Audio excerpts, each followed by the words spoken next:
Hello, welcome to SMC education. SMC education में आपका स्वागत है। देखिए, जो हमारी प्रीवियस ईयर क्वेश्चंस की सीरीज चली हुई है, आज हम उसको कंटिन्यू करते हैं। और देखिए, हमारा फर्स्ट क्वेश्चन कहता है कि उच्च न्यायालय और उच्चतम न्यायालय दोनों की अधिकारिता के अधीन क्या आते हैं। जो हमारा हाई कोर्ट होता है, जो हमारा सुप्रीम कोर्ट होता है, इन दोनों की अधिकारिता के अंतर्गत क्या आता है। जो हमारे मूल अधिकार है, मूल अधिकारों का संरक्षण आता है। देखिए, स्टार्टिंग में हमारे मूल अधिकार कितने होते थे? 7 होते थे। उनमें से एक अधिकार को निकाल दिया गया, तो हमारे मूल अधिकार कितने बच गए? 6 बच गए। जो एक अधिकार निकाला गया है, यह कौन सा अधिकार है? यह हमारा संपत्ति का अधिकार। और संपत्ति के अधिकार को क्या बना दिया गया है? विधिक अधिकार बना दिया गया है। जो हमारे 6 मूल अधिकार बच गए, उनमें से फर्स्ट अधिकार कौन सा है? हमारा फर्स्ट अधिकार है हमारा समानता का अधिकार। सेकंड है हमारा स्वतंत्रता का अधिकार। सेकंड हमारा क्या है? स्वतंत्रता का अधिकार। थर्ड है हमारा शोषण के विरुद्ध अधिकार। किसके विरुद्ध अधिकार? शोषण के विरुद्ध अधिकार। फोर्थ अधिकार है हमारा धार्मिक स्वतंत्रता का अधिकार। कौन सी स्वतंत्रता का अधिकार? धार्मिक स्वतंत्रता का अधिकार। फिफ्थ है हमारा संस्कृति। फिफ्थ है हमारा संस्कृति और शिक्षा संबंधी अधिकार। और छठा है हमारा संवैधानिक उपचारों का अधिकार। किन का अधिकार?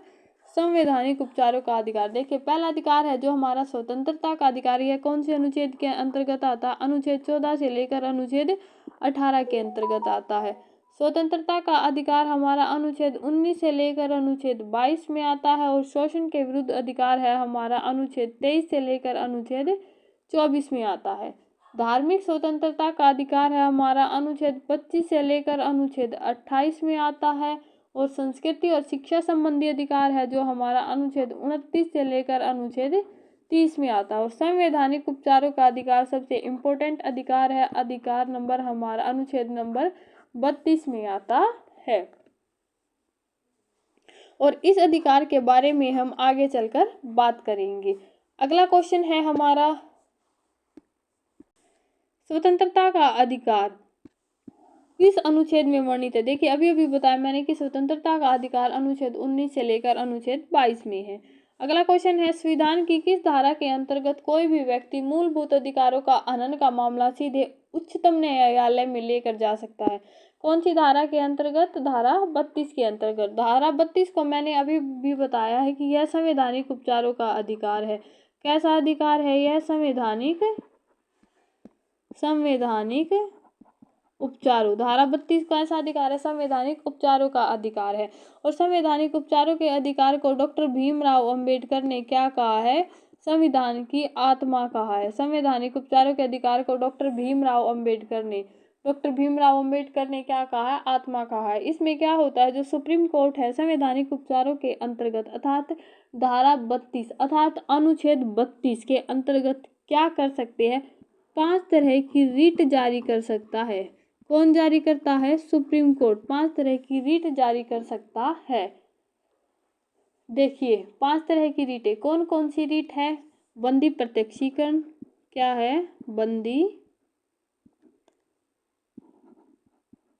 प्रत्यक्षीकरण। पहली रीट है बंदी प्रत्यक्षीकरण। इस बंदी प्रत्यक्षीकरण में क्या होता है कि अवैध रूप से बंदी बनाया गया है किसी व्यक्ति को, तो एक निश्चित टाइम पीरियड के अंतर्गत उसको क्या होता है? उसको हमें कोर्ट में क्या करना पड़ता है? कोर्ट में पेश करना पड़ता है। सेकंड रीट है हमारी परमादेश। परमादेश के अंतर्गत क्या है? देखिए, परमादेश के अंतर्गत है कि जो आज्ञा पत्र है, हम किसी को क्या कर देते हैं? पदाधिकारी को उसके कर्तव्य का पालन करने के लिए क्या होता है? सुप्रीम कोर्ट के द्वारा क्या किया जाता है? उसको एक लेटर दिया जाता है कि आप अपने जो पद के अधिकार है, जो कर्तव्य है, आप उन अपने क्या कीजिए? वो आप अपने कर्तव्यों का पालन कीजिए। यानी कि कर्तव्यों का पालन करने के लिए क्या किया जाता है? परमादेश। थर्ड है हमारा प्रतिषेध लेख। क्या है? थर्ड है हमारा प्रतिषेध लेख। प्रतिषेध लेख के अंतर्गत क्या है? प्रतिषेध लेख में है कि जो सर्वोच्च न्यायालय होता है अर्थात जो उच्च न्यायालय होता है, ये क्या करते हैं, अपने से निम्न न्यायालय या अपने से अर्ध न्यायिक न्यायाधीश को जारी किया जाता है कि यह मामला आपके अंतर्गत नहीं आता है और आप इस मामले पर कोई भी कार्यवाही ना करें।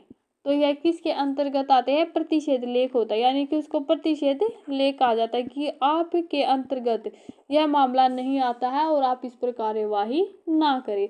अगला है हमारा उत्प्रेषण। क्या है, उत्प्रेषण। उत्प्रेषण के अंतर्गत क्या आता है, इसमें क्या होता है, जो हाई कोर्ट या सुप्रीम कोर्ट के द्वारा यह बोला जाता है कि जो आपके पास लंबित मामले हैं अर्थात जो लंबे समय से मामले चले हुए हैं, आप उनको हमारे पास भेजिए अर्थात अपने से वरिष्ठ न्यायालय में भेजिए। फिफ्थ क्या आता है, फिफ्थ आता है अधिकार परीक्षा। अधिकार परीक्षा का अर्थ क्या होता है कि अगर कोई किसी जगह पर वैधानिक रूप से उसको वहां पर कार्य करने का अधिकार नहीं है और वह वहां पर अधिकार से कार्य कर रहा है, तो उससे यह पूछा जाता है कि आप किस अधिकार से यहाँ पर कार्य कर रहे हैं। ओके, यह हो गया 5 और रीट होगी आपकी। पहली है बंदी प्रत्यक्षीकरण, दूसरी है परमादेश, तीसरी है आपकी प्रतिषेध लेख, चौथी है आपकी उत्प्रेषण और पांचवी है आपकी अधिकार परीक्षा लेख। अधिकार परीक्षा लेख। अगला क्वेश्चन है कि एक रीट किसके द्वारा जारी की जाती है। एक रीट किसके द्वारा जारी की जाती है, बताइए। एक रीट किसके द्वारा जारी की जाती है कि कोई उच्च न्यायालय, इसे उच्च न्यायालय या तो हाई कोर्ट जारी कर सकता है या फिर सुप्रीम कोर्ट, यानी कि उच्च न्यायालय ही इसे जारी कर सकता है।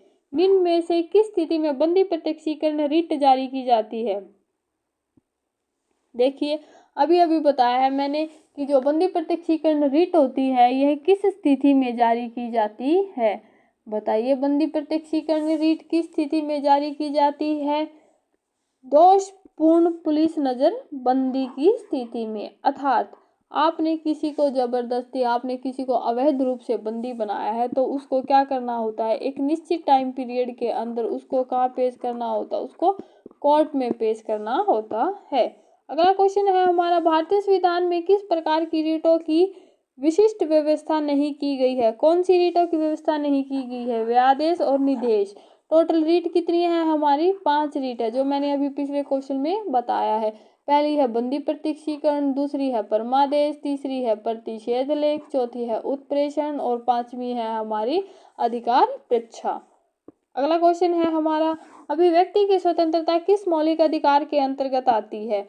तो बताइए, अभिव्यक्ति की स्वतंत्रता है जो है किस मौलिक अधिकार के अंतर्गत आती है। तो अभिव्यक्ति की स्वतंत्रता है जो वह हमारी अनुच्छेद 19 से लेकर अनुच्छेद 22 के अंतर्गत, अनुच्छेद 19 से लेकर अनुच्छेद 22 के अंतर्गत अर्थात हमारे स्वतंत्रता के अधिकार के अंतर्गत आती है। नेक्स्ट क्वेश्चन है हमारा, किस मौलिक अधिकार के तहत मानव व्यापार निषेध है। बताइए आप, किस मौलिक अधिकार के तहत मानव व्यापार है जो यह निषेध है।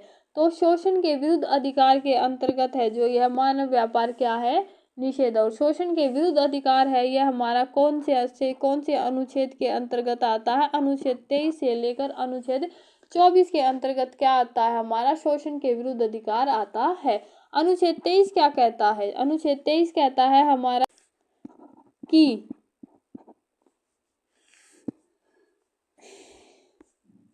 बीच में पीडीएफ रुक गई थी, तो देखिए अनुच्छेद 23 क्या कहता है। अनुच्छेद 23 कहता है हमारा कि जो आप किसी व्यक्ति की खरीद बिक्री नहीं कर सकते। क्या नहीं कर सकते, कोई व्यक्ति है उसकी क्या नहीं कर सकते हैं, खरीद बिक्री नहीं कर सकते, उसको जबरदस्ती आप श्रम पर नहीं लगा सकते हैं। और अनुच्छेद 24 कहता है कि जो 14 वर्ष से कम बच्चे हैं उसको किसी कारखाने में जबरदस्ती आप काम पर नहीं लगा सकते हो या उसको किसी जोखिम भरे काम पर नहीं लगा सकते हो। तो यह अनुच्छेद 24 के अंतर्गत आता है। नेक्स्ट क्वेश्चन है हमारा, कोई राज्य उन अधिकारों द्वारा जाना जाता है जिन्हें वह बनाए रखता है, यह किसने कहा था। यह लोस्की ने कहा था कि कोई राज्य, किसने कहा था? लोस्की ने, कि कोई राज्य उन अधिकारों द्वारा जाना जाता है जिन्हें वह बनाए रखता है। नेक्स्ट क्वेश्चन है हमारा, अभियुक्त को नमूना हस्ताक्षर करने के लिए बाध्य करना क्या माना जाता है? देखिए, अभियुक्त को नमूना हस्ताक्षर करने के लिए बाध्य करना क्या माना जाता है? अब अभियुक्त का अर्थ क्या होता है? यानी कि कोई व्यक्ति है, उस व्यक्ति को अपने प्रति यानी कि स्वयं के विरुद्ध साक्षी होने के लिए बाध्य करना, गवाही देना, कि किसी व्यक्ति को क्या करना? अपने ही विरुद्ध क्या करना? गवाही देना। अपने ही विरुद्ध गवाही करने के लिए क्या करना? बाध्य करना। यह क्या माना जाता है? यह किस चीज का उल्लंघन है हमारा? यह व्यक्ति स्वतंत्रता के अधिकार का उल्लंघन है। ठीक है, कि हम अपने ही खिलाफ हम गवाही नहीं दे सकते। यह हमारा अनुच्छेद 20 के भाग 3 के अंतर्गत, सब पार्ट यानी कि 3 के अंतर्गत आता है। अगला क्वेश्चन है, यह हमारे यानी कि किसके अंतर्गत काउंट हो गया? यह हमारा स्वतंत्रता के अधिकार के अंतर्गत काउंट हो गया। नेक्स्ट क्वेश्चन है हमारा, भारतीय संविधान में अल्पसंख्यकों को मान्यता किस अधिकार पर दी गई है? यानी कि जो हमारे संविधान में अल्पसंख्यक है उनको मान्यता किस आधार पर दी गई है? धर्म के आधार पर उनको क्या दी गई है? मान्यता दी गई है। नेक्स्ट क्वेश्चन है हमारा, निम्न में से कौन सा मौलिक अधिकार के अंतर्गत नहीं आता है? कौन सा इनमें से हमारा मौलिक कर्तव्यों के अंतर्गत नहीं आता है? देखिए, अब मौलिक कर्तव्यों की बात करते हैं तो मौलिक कर्तव्यों को हमने कहाँ से ग्रहण किया है? हमने रूस से ग्रहण किया गया है। टोटल मौलिक कर्तव्यों की संख्या कितनी है? 11 है। तो इनमें से कौन सा मौलिक कर्तव्यों के अंतर्गत नहीं आता है? मौलिक कर्तव्यों के अंतर्गत कौन सा नहीं आता? अभिव्यक्ति की स्वतंत्रता का संरक्षण हमारा मौलिक कर्तव्यों के अंतर्गत नहीं आता। यह हमारा किसके अंतर्गत आता है? यह हमारा मौलिक अधिकार किनके अंतर्गत आता है? मौलिक अधिकार के अंतर्गत आता है। और यह हमारा कौन सा अनुच्छेद है? अनुच्छेद 19 है। नेक्स्ट क्वेश्चन है हमारा, मौलिक अधिकार निलंबित किए जा सकते हैं। किनके द्वारा मौलिक अधिकारों को निलंबित किया जा सकता है? देखिए, मौलिक अधिकारों को राष्ट्रपति के द्वारा निलंबित किया जा सकता है, लेकिन जो राष्ट्रपति होता है वह इन्हें स्वयं अपनी इच्छा से निलंबित नहीं कर सकता है। यह क्या करना पड़ता है? इसको संसद यानी कि क्या होता है? संसद के क्या नाम है? संसद की इच्छा से, मतलब संसद की स्वीकृति लेकर इनको क्या करना पड़ता है? इनको निलंबित यह कर सकता है, क्योंकि जो राष्ट्रीय आपातकालीन शक्तियां होती है वह हमारी किसके अंतर्गत निहित है? संसद के अंतर्गत निहित है। कौन सी शक्तियां हमारी? जो राष्ट्रीय आपातकालीन शक्तियां है। राष्ट्रीय आपातकालीन शक्तियां किस अनुच्छेद के अंतर्गत आती है? अनुच्छेद 352 के अंतर्गत आती है। और ये किसके है? यह संसद के अधीन है। देखिए, हमारा जो पिछला क्वेश्चन है मौलिक कर्तव्य वाला, मौलिक कर्तव्य क्या है हमारे? हमने कहाँ से लिया है? रूस से लिया है। टोटल कितने मौलिक कर्तव्य है हमारे? 11 मौलिक कर्तव्य। अब इन मौलिक कर्तव्यों के बारे में एक दो बातें और जान लीजिए आप। जो मौलिक कर्तव्य हमारे 42वें संविधान संशोधन के द्वारा इनको किस में जोड़ा गया है?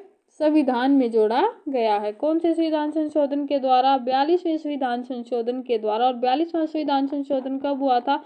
1976 में हुआ था। तो 42वें संविधान संशोधन के द्वारा इन्हें संविधान में जोड़ा गया है। और कौन से भाग के अंतर्गत आते हैं? ये भाग 4 क के अंतर्गत आते हैं। और अनुच्छेद कौन सा है? अनुच्छेद 51 क। कौन सा अनुच्छेद है? अनुच्छेद 51 क के अंतर्गत आते हैं। देखिए, मौलिक कर्तव्यों से कितने क्वेश्चन बन गए? अगर इनकी संख्या पूछे तो इनकी संख्या कितनी है? 11 है। कहाँ से लिए गए हैं? रूस से लिए गए हैं। कौन से संविधान संशोधन के द्वारा जोड़ा गया है इन्हें? 42वें संविधान संशोधन के द्वारा जोड़ा गया। 42वां संविधान संशोधन कब हुआ था? 1976 में हुआ था। कौन सा भाग है? भाग 4 क है। कौन सा अनुच्छेद है? अनुच्छेद 51 क्या है। तो इतने सारे क्वेश्चंस आपको मौलिक कर्तव्य से पता चल गए हैं। नेक्स्ट क्वेश्चन है अब हमारा,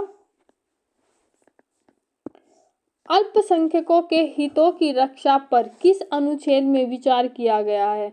तो जो हमारे अल्पसंख्यक है इनके हितों की रक्षा पर कौन से अनुच्छेद में विचार किया गया है, बताइए आप कौन से अनुच्छेद में विचार किया गया। अनुच्छेद 29 के अंतर्गत क्या किया गया है, अल्पसंख्यकों के हितों की सुरक्षा पर बल दिया गया है। अगला क्वेश्चन है हमारा, आज के लिए क्वेश्चन बस इतने ही हो गए थे, आगे क्वेश्चन समाप्त हो गए हैं। अगर आपको सीरीज अच्छी लगी है तो आप सीरीज को लाइक कर सकते हैं, और जो अगर आपने पिछले पार्ट्स को नहीं देखा तो मैं डिस्क्रिप्शन बॉक्स में लिंक डाल दूंगी, आप उनको भी देख सकते हैं। Thank you.